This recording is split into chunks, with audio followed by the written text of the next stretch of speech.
Allí abajo estaba el recurso natural más preciado. Kilómetros y kilómetros de agua potable. Y Diego, en Yajaveré, iba a comprobar que al agua también se la puede alambrar. ¿Y acá qué era esto? Acá teníamos nuestra chacra. ¿La chacra ustedes la tenían acá? Sí. Antes que viniera Tonkin. ¿Y qué pasó? Alambraron y después nos prohibió de usar la tierra para... Pero si vos tenías la chacra acá, ¿por qué alambró hasta acá? Y eso es lo que nos preguntábamos con nuestro viejo, ¿no? ¿Y ustedes acá qué plantaban? ¿Cuáles eran los cultivos? Zapallo, mandioca, batata, sandía y algo más de lechuga, acelga, eso.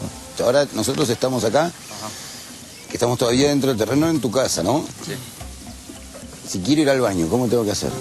Tendríamos que cruzar hacia el otro lado, hacia el de Tonkin. ¿Y por qué pusiste el baño en lo de Tonkin? Sos jodido, entonces, ¿no? O la casa de Tonkin cuando vino se quedó con tu baño. ¿Cómo es? Sí, me quedé con mi baño. A ver, vamos para el baño. Mostrame por dónde es. Por ahí. Acá tenés el baño, ¿no? Ajá, ahí está el baño. Y cuando vinieron y alambraron, no vinieron y te preguntaron, che, esto de... ¿Por el baño? ¿De quién es? Sí. No. El baño estaba primero aquí Tonkin. No dice nada, que yo voy a alambrar, mira que venga a alambrar, nada. Solamente echan poste y clavan. Para Rodolfo era complicado ir al baño, pero eso no era lo más llamativo. El plan de manejo de Liberá iba a sorprendernos verdaderamente. El único que puede comprar tierras en los esteros es Tompkins, y los pobladores no pueden ni siquiera tener mascotas. El plan de manejo dice que no se va a poder producir una cantidad de cosas, no se van a poder tener especies exóticas, por ejemplo un perro, que es una especie exótica para la Fundación ECO. ¿Vos decís que no van a poder tener animales? No, van a tener un animal cada 4 hectáreas, o sea que va a ser absolutamente rentable, porque la gente que tiene 2 hectáreas, ¿cuántos animales podría tener? Uno, y no puede vivir con una familia de 2 o 3 personas con una vaca. Entonces, ¿qué va a hacer la gente? ¿Va a ser el que tiene la tierra, titular de la tierra y queda ahí sin producir o va a emigrar? ¿Vale? Entonces, ¿quién va a venir a comprar esa tierra? CLT. O sea... Tonkin.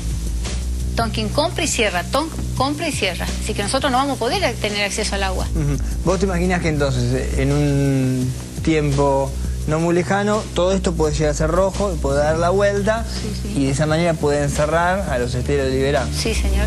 Así es. Rodolfo resiste en sus tierras aunque ya no tenga acceso a su baño. Pero Seferina se quedó sin su tierra y sin su casa y no fue por el agua, fue por el fuego. Y Tonkin dijo que tenía que desaflojarse el lugar. ¿Que tenían que dejar el lugar? Sí, dijo que tenía que dejar el lugar, primero le puso un mes. Y después le puso 15 y después ya 10 y después ya llegó nomás ya para nosotros. ¿Y les prometió algo a cambio de, o sea, de quedarse con sus tierras, con su lugar? No, ¿qué va a prometer nada? ¿Qué le dijo? Levanten y vamos afuera. Vayan afuera, que yo ya quemó toda la casa esa. ¿Y quemó la casa? Y quemó la casa, lo que tenía dentro, quemaron todo. ¿La casa donde ustedes vivían la quemó? Sí, quemaron todo. ¿Se extraña mucho el lugar? Sí. ¿Sí? ¿Todos los días? Todos los días. A veces soñamos nosotros que estamos allá. Nos despertamos hasta acá nomás atrás. Al conocer a la gente del lugar, se me hacía cada vez más difícil entender el plan de conservación de Tompkins. ¿Es posible que una escuela ponga en riesgo al medio ambiente? En los esteros de Liberá parece que sí.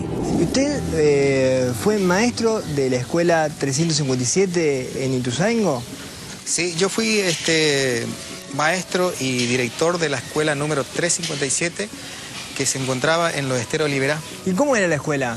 La escuela de material, todo de material.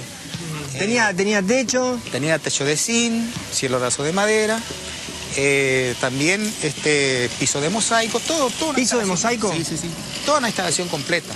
En el año 98 comienza la historia triste de la escuela 357. Aparece un señor de apellido Tonkin con un administrador y llega a la escuela una mañana y me dice, mira maestro, Hasta acá llegamos.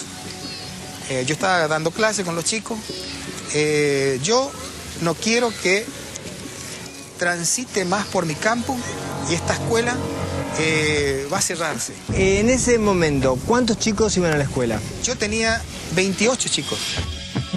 Y cuando salen ellos, al querer volver, ya encuentran las tranqueras con 3 o 4 candados.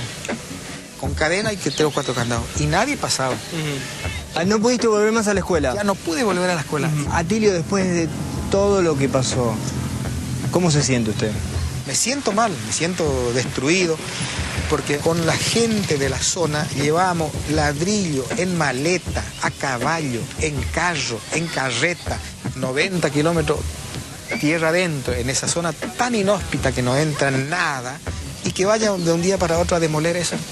Encima una persona supuestamente extranjera. Eso es doloroso. A esta altura de mi viaje, había aprendido que aunque las topadoras no tenían la culpa, yo estaba dispuesto a vender máquinas que mal usadas contaminan las napas de agua y destruyen los bosques nativos. Sabía también que un visionario ve lo que nadie ve, y entonces me pregunté, ¿Douglas Tompkins será un visionario que vio el acuífero guaraní antes que todos nosotros? ¿Lo alambraba para cuidarlo o para guardárselo? Decidí partir en busca de Douglas Tompkins. Tenía que conocerlo, pero antes debía despedirme de la persona que había cambiado mi destino. Cuando vas por tu provincia, ¿qué es lo que ves? Cada minuto un camión pasando con madera nativa. Bueno, pero eso significa montes enteros que quedan pelados. Montes enteros que quedan devastados, guaraníes que quedan sin su casa, colonos que quieren ser echados de su tierra para plantar pino. Es decir, cada vez que veo un pino veo que la industria, que todo lo de la forestación está bueno, pero para unos pocos, y la mayoría se queda sin nada. Es decir, es legal, pero es inmoral. A mí me parece que encontraron fabricar un árbol muy parecido al egocentrismo del ser humano. El pino quiere todo para él y no deja que nadie viva alrededor. Es muy parecido a un par de personajes que conozco, ¿no? Gracias, Joselo, por el dato. Y cuando te quedes en la ruta y pasemos nosotros, acordate. No menos mal. Yo pensé que ibas a decir que... Menos mal que vivo en el litoral. Me sobran los ríos para regalar. Para mí, como para millones de argentinos, Douglas Tompkins era una persona desconocida, pero había llegado el momento de conocerlo. Y este es el final del camino. Me lleva hasta la estancia del socorro del multimillonario Douglas Tompkins. Según nos dijeron, él tiene todas las respuestas a nuestras preguntas acerca de lo que pasa en los esteros de Liberá. Vamos a conocerlo. Douglas Tompkins, ¿cómo le va? ¿Qué tal? Daniel Malnati, un gusto. Bueno. Me saqué los zapatos, tiene un poco más que ver con la conservación del interior que con la conservación del ambiente. Me han dicho, a través de un camino largo que he recorrido, que quizás usted tenga algunas respuestas acerca de lo que está pasando con los esteros de Liberá y lo que está pasando con la ecología en el mundo. Bueno. ¿Te le parece? Sí. ¿O será demasiado? No, es un tema enorme. Y nuestro trabajo está basado en 3 cosas. Conservación, de comprar campos con el fin de ampliar o crear parques nacionales. Es un